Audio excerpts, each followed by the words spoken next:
When I was 3 years old, I was diagnosed with type 1 diabetes. When I was in 6th grade, I was out on the playground at school, sitting behind a chain link fence. A boy was throwing rocks. A rock went through the fence and hit me in my left eye, leaving me legally blind and with a lifetime of surgeries.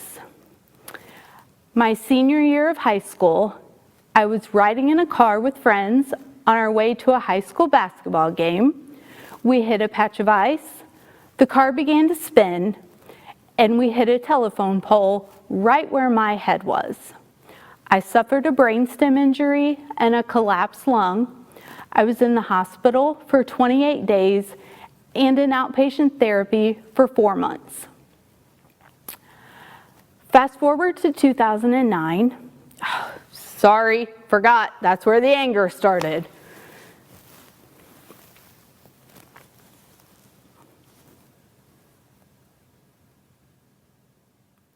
You ready? Dan, are you timing? Okay, all right. When I was 3 years old, I was diagnosed with type 1 diabetes.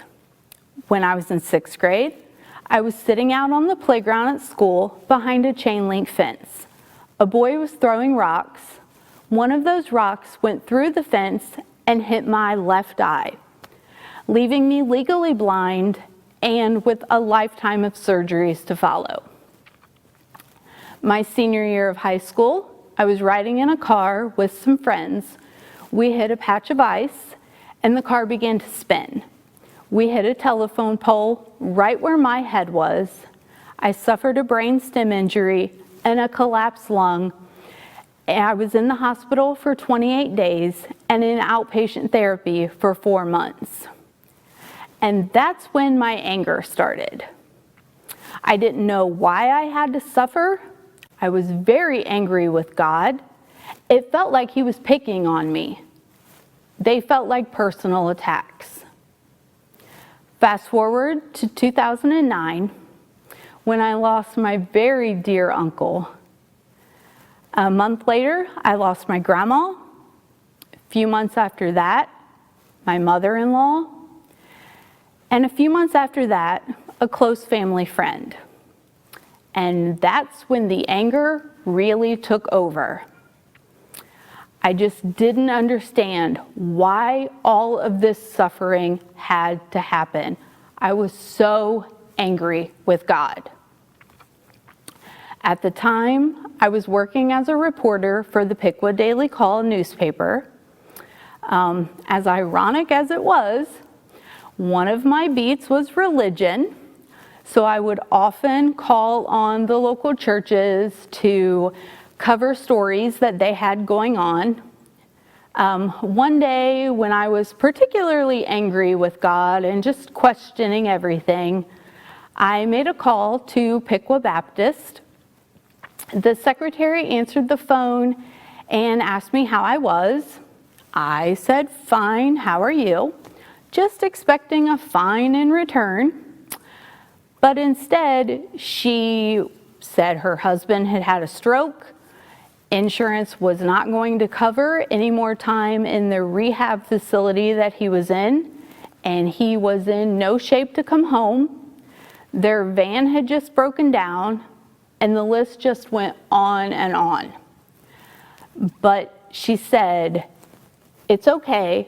I know God will get us through this." And I was just blown away by the comfort that she was able to find in that. I knew church and religion was not for me, but I wanted my kids to at least have the knowledge to make the decision for themselves and decide if that would be a place where they could find comfort. So I Googled Vacation Bible School and we found this one. We came and my son loved it. He loved being here every week for children's ministry and made me come whether I wanted to or not. I sat there and I questioned every word I heard. But eventually God broke through. Things just clicked, and I got so hungry to know him more. And now I'm the communications coordinator, and it just blows my mind that this is how it all worked out. It is my job to weave people in to his story. And knowing where I came from, it's just amazing. And I will forever be grateful to that church secretary for weaving me in.